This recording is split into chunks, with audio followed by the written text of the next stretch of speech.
Welcome to the second lecture in the Chapter 10 series. In this lecture, we are going to be focusing on romantic relationships. We'll talk about the characteristics of romantic relationships, what distinguish these relationships from friendships that we talked about in the first lecture, and the other two relational types that we'll be talking about in Chapter 10. The first of which is that romantic relationships assume some level of exclusivity. Your chapter talked about the idea of monogamy, so an expression of commitment and faithfulness, and thinking about, at least in our culture, the idea that you'll have one romantic partner at a time.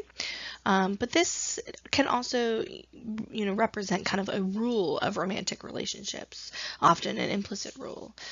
So thinking about the first characteristic being, some level of exclusivity, however you manage that within your romantic relationship. The second characteristic is that romantic relationships are voluntary. So similar to some of what we talked about in the relationship for friends, we have this kind of voluntary nature of romantic relationships, at least in our culture. So here's a really important characteristic that is influenced by the cultural expectation that has progressed over time. Some may argue. So thinking about in other cultures where more things like arranged marriage are more normative, again, not necessarily in our Western culture, we think about, being in a romantic relationship by choice because we're interested in that person, because we love that person. But again, this is a cultural attribute to romantic relationships. We also, also thinking about other aspects that may be influenced by culture, characteristics of romantic relationships in the Western culture are that romantic relationships are valued love. So thinking about more of an individualistic reason for entering into a romantic relationship as opposed to potentially a collectivistic one. More collectivistic cultures might cite things like family acceptability, social capital as driving forces to being in a romantic relationship. But in our culture, we really center that around kind of, I love the person, I'm attracted to them, I want to be with them potentially long term. And that leads us to the fourth characteristic, is that romantic relationships assume some level of permanence. So in our society, we promote, protect, and reward the permanence of romantic relationships. In our culture, that usually means marriage. So thinking about, not that all, this isn't saying that all romantic relationships are permanent, especially in younger years. We engage in dating behaviors, we figure out what we like and what we don't like from our romantic partners, but all of that is potentially, in most cases, for the purpose of finding a partner in life, whatever that looks like. So thinking about kind of that, finding somebody that you're going to share your life with in a fairly permanent way. And lastly, for some general characteristics, we think about romantic relationships as being diverse.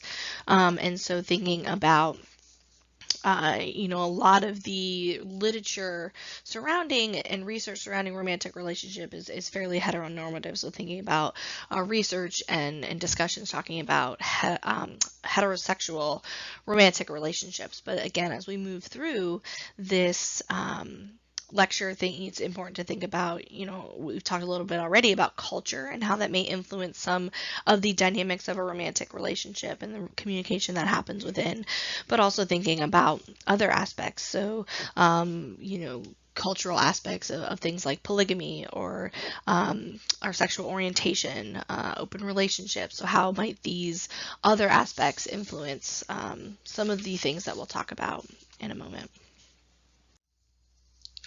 So thinking about more of the communicative characteristics of romantic relationships, we know that romantic relationships are unique in how they manage privacy. And I've talked a little bit about this before, thinking about, close relationships and openness and self-disclosure. And in our culture, we really value, if we talked about rules, we, discuss rules of friendship. If we also talked about rules of like romantic relationships, I'm sure each of you would state that, kind of openness openness and honesty is a really important factor.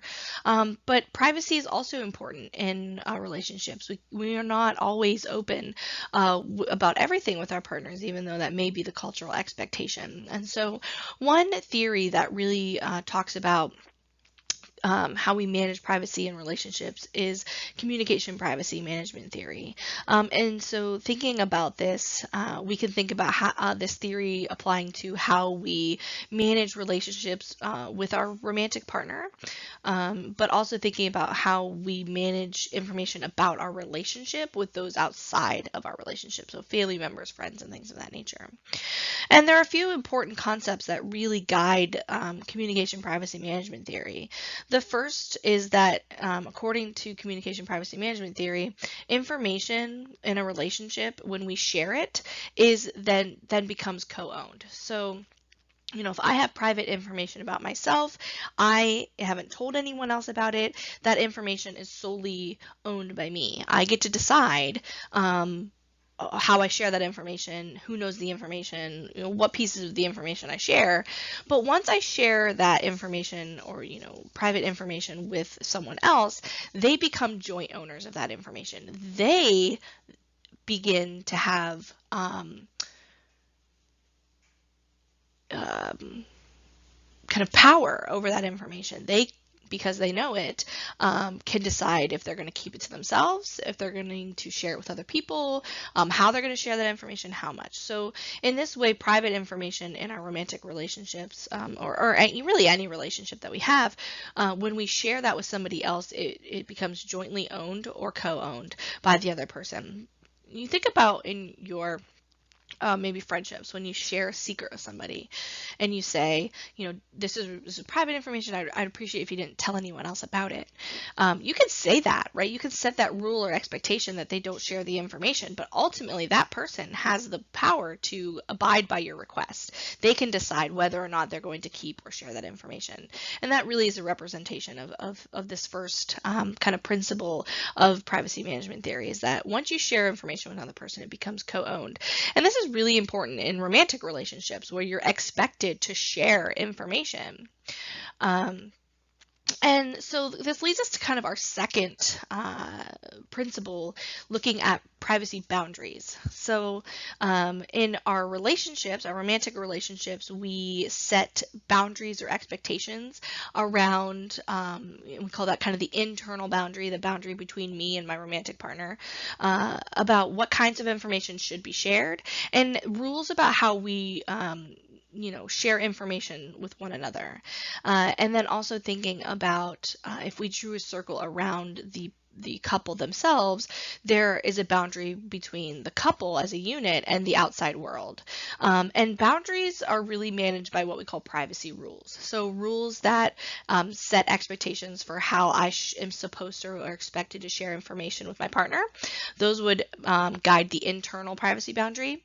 But my partner and I will also come up with rules about how we share information about our relationship to the outside world. So what are the expectations for how I'm going to share information about my relationship with my husband, to my parents, to his parents, to our mutual friends, to my interpersonal communication courses. So we have rules that manage our privacy boundaries. So really three things that are important to remember from communication privacy management theory. Privacy management theory talks about how information is jointly shared or co-owned in relationships. It discusses how privacy rules manage internal and external privacy boundaries. So really thinking about privacy in relationships, really important when we talk about romantic relationships. Romantic relationships also have potentially really high levels of interdependence. And so thinking about really having your behaviors be influential or impacting the other person. And in this way, how we kind of manage our instrumental and our emotional communication is really important because of that high level of interdependence. And so in romantic relationships, we vary in how we kind of manage our positive and negative emotion, things like affection, humor, anger, contempt. All of these things are really important when we are managing our conversations in our romantic partners. And then also thinking about instrumental communication, so thinking about the tasks. So how do we manage day-to-day information, responsibilities, how things are going to get done. When I think about me and my husband, we have a lot of instrumental communication surrounding how we parent our child, who's going to take him to daycare, who's going to pick him up, who's going to prep dinner, who's going to change the diapers, who's going to get up with him in the morning. So there's a lot of our communication is instrumental in how we manage care of our child, as well as how we kind of manage our household. What's for dinner? Who's going to do the grocery shopping? Who's going to cook dinner? And so thinking about all of those instrumental tasks, and instrumental communication becomes really important when you have that high level of interdependence. My husband and I live together, we have a family together, we own a house together, and so really thinking about that level of interdependence and that relationship, the romantic relationship is really, really high. The last characteristic that we'll talk about in relation to romantic relationships, and this is a little bit of a preview into the last chapter on conflict that we'll talk about in chapter 11, is how couples manage conflict. And your chapter talked a little bit about the couple types that John Gottman has identified, categorizing the different ways that conflict can be managed in romantic relationships. And so the 4 couple types are validating, volatile, conflict avoiding, and hostile couples. So the first, talking about validating couples, this couple type, they tend to talk about agreements openly and cooperatively. They show lots of respect for the other person, even when they disagree, really engaging in lots of positive communication. So if we go back to that positive communication climate, engaging in a lot of those behaviors, especially when conflict arises in the relationship. And so here in the validated couples, we're really seeing kind of they are open to dealing and managing conflict, but they do so in a very cooperative, respectful way. Volatile couples are a little bit different. They also manage conflict head on. They're not afraid to dive into conflict in their relationships, but the way that they handle and talk about conflict is rather different from validating couples. Volatile couples talk openly in a competitive way. So really, in this sense, trying to instead of coming up cooperatively with a kind of respecting each other's opinions and solutions, maybe a volatile couple, you could say, like, they agree to disagree sometimes. Here we have volatile couples constantly trying to persuade the other person of their position. And sometimes when we're engaging in that persuasion, when we're trying to get the other person on our side, as opposed to really understanding their perspective and respecting their perspective, this can lead to more negative emotion. So that's really kind of where we get the volatileness of this way of managing conflict. Conflict avoiding couples is really just how it sounds. They don't like conflict, so they don't deal with it as freely as validating and volatile couples.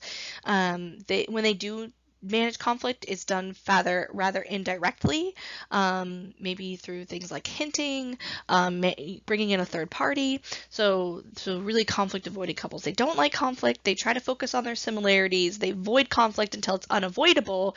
And then when they have to manage it, they do so in more indirect ways. The final couple type is hostile couples. So thinking about couples that experience frequent, intense conflict, lots of negative communication, lots of personal attacks. Here we see things like blaming, criticism, name calling. We might even see things like physical violence. So these are the couples, romantic relationships. Some of you might have witnessed this in your friends, where they're in a relationship and all they do is bicker and fight, and it doesn't feel good, constant conflict, and in that case they would be classified into this hostile couple. So that summarizes our characteristics of romantic relationships. The next lecture will talk about family relationships.